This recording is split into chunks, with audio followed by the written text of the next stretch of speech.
सालों पहले एक घने से जंगल में कुछ जानवर रहा करते थे। उनमें से एक शेर था और उसकी सेवा में हरदम लोमड़ी, भेड़िया, चीता और चील रहते थे। लोमड़ी को शेर ने अपनी सेक्रेटरी, चीता को अपना अंगरक्षक और भेड़िए को अपना गृह मंत्री बना रखा था। इनके अलावा चीता दूर दूर की सारी खबरें लाकर शेर को देता था, यानी वो खबरी का काम करता था। इन चारों को भले ही शेर ने अच्छे अच्छे पद दे रखे थे, लेकिन दूसरे जानवर इन्हें चापलूस मंडली कहते थे। सबको पता था कि चारों कोई काम करें चाहे न करें, लेकिन शेर की चापलूसी खूब अच्छे से करते हैं। रोजाना चारों जानवर शेर की बड़ाई में कुछ शब्द कह देते थे, जिससे वो खुश हो जाता था। इन सब के चलते जैसे ही शेर शिकार करता था, तो अपना पेट भरने तक खाने के बाद वो अपने चारों खास पद में बैठे जानवरों को बाकी का हिस्सा दे देता था। इसी तरह लोमड़ी, भेड़िया, चीता और चील की जिंदगी बड़े ही आराम से कट रही थी। एक दिन खबरी चील ने अपने चापलूस दोस्तों को आकर बताया कि काफी देर से सड़क के पास में ही एक ऊंट बैठा हुआ है। भेड़िया ने सुनते ही पूछा कि क्या वो अपने काफिले वालों से बिछड़ गया है। चीते ने इस सवाल को सुनते ही कहा कि चाहे जो भी हो, हम उसका शिकार करवा देते हैं शेर से। उसके बाद कई दिनों तक आराम से उसे खाएंगे। इस बात को सहमति देते हुए लोमड़ी ने कहा कि ठीक है, मैं जाकर राजा से यह बात करती हूँ। इतना कहकर सीधे लोमड़ी शेर के पास पहुंची और बड़े ही प्यार से बोली, महाराज, हमारा दूत खबर लेकर आया है कि एक ऊंट हमारे इलाके में आकर सड़क के किनारे में बैठा हुआ है। मुझे किसी ने बताया था कि मनुष्य जिन जानवरों को पालते हैं उनका स्वाद काफी अच्छा होता है, एकदम राजाओं के खाने के लायक। अगर आप कहें तो मैं यह ऐलान करवा दूं कि वो ऊंट आपका शिकार है। लोमड़ी की अच्छी बातों में आकर शेर ने कहा, ठीक है। इतना कहते ही वह उस जगह पर पहुंच गया जहां ऊंट बैठा हुआ था। शेर ने देखा कि वो ऊंट काफी कमजोर है और उसकी आंखें भी काफी पीली हो चुकी हैं। उसकी ऐसी हालत शेर से देखी नहीं गई। उसने ऊंट ने पूछा कि दोस्त, तुम्हारी ऐसी हालत कैसे हो गई? कराहते हुए ऊंट ने जवाब दिया, जंगल के राजा, क्या आपको नहीं पता कि सारे इंसान कितने दयाहीन होते हैं? सारी उम्र मुझसे एक व्यापारी ने माल धुलाया। अब मैं बीमार हो गया तो उसने मुझे अकेले मरने के लिए छोड़ दिया। उसने सोचा कि मैं उसके किसी काम का नहीं रहा।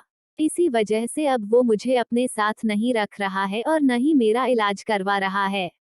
अब आप ही मेरा शिकार कर दीजिए ताकि मुझे इस दर्द से मुक्ति मिल जाए। इन सब बातों को सुनकर शेर काफी दुखी हुआ।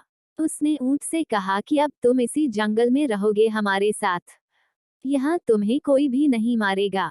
मैं ऐलान कर देता हूँ कि तुम्हारा शिकार कोई जानवर नहीं करेगा। शेर की इस दयालुता को देखकर चारों चापलूस जानवर दंग रह गए। धीमी आवाज में भेड़िए ने कहा कि कोई नहीं, बाद में इसे किसी तरह से मरवा देंगे। अभी जंगल के राजा का आदेश मान लेते हैं। ऊंट अब उसी जंगल में आराम से रह रहा था। अच्छे से हरी घास खाते खाते ऊंट एक दिन बिल्कुल स्वस्थ हो गया।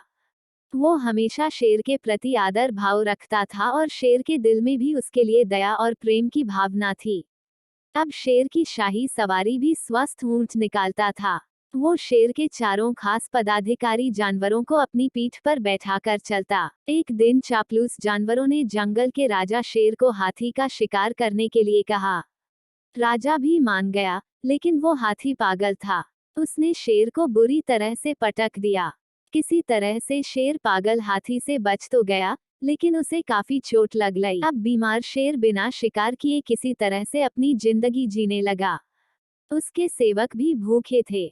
उनके मन में हुआ कि आखिर ऐसा क्या करें कि कुछ खाने को मिल जाए। फिर उनका ध्यान हटे कटते हो चुके ऊंट पर गया। सबने मिलकर एक तरकीब सोची और राजा के पास चले गए। सबसे पहले भेड़िए ने कहा कि महाराज, आप कितने दिनों तक भूखे रहेंगे? मेरा शिकार करके मुझे खा लीजिए, आपकी भूख मर जाएगी। फिर चील कहने लगी कि राजा साहब, भेड़िए का मांस खाने लायक नहीं होता है, आप मुझे खा लीजिए। चील को पीछे धकेलते हुए लोमड़ी बोली, तुम्हारा मांस इनके दांतों में ही लगकर रह जाएगा, आप इसे छोड़िए, मुझे खा लीजिए। एकदम से फिर चिता बोला कि इसके शरीर में आपको सिर्फ बाल ही मिलेंगे, आप मुझे खाकर अपनी भूख मिटा लीजिए। ये सब उन चापलूस जानवरों का नाटक था, जिसे ऊंट नहीं समझ पाया। उसने भी एकदम से कहा कि महाराज, मेरी जिंदगी तो आपकी ही दी हुई है। आप इस तरह से भूखे क्यों रहेंगे? आप मुझे मारकर खा लीजिए। चारों चापलूस जानवरों को इसी बात का इंतजार था। उन्होंने एकदम कहा कि ठीक है महाराज, आप ऊंट को ही खा लीजिए। अब तो ये खुद ही कह रहा है कि मुझे खा लो, और इसके शरीर में मांस भी काफी ज्यादा है। अगर आपकी तबीयत ठीक नहीं लग रही है तो इसका शिकार हम कर देते हैं। इतना कहते ही चीते और भेड़िए ने मिलकर एक साथ ऊंट पर हमला कर दिया। कुछ ही देर में ऊंट की मौत हो गई। कहानी से सीख, अपने आसपास चापलूस लोगों को नहीं रखना चाहिए। वो हमेशा अपने फायदे की ही सोचते हैं।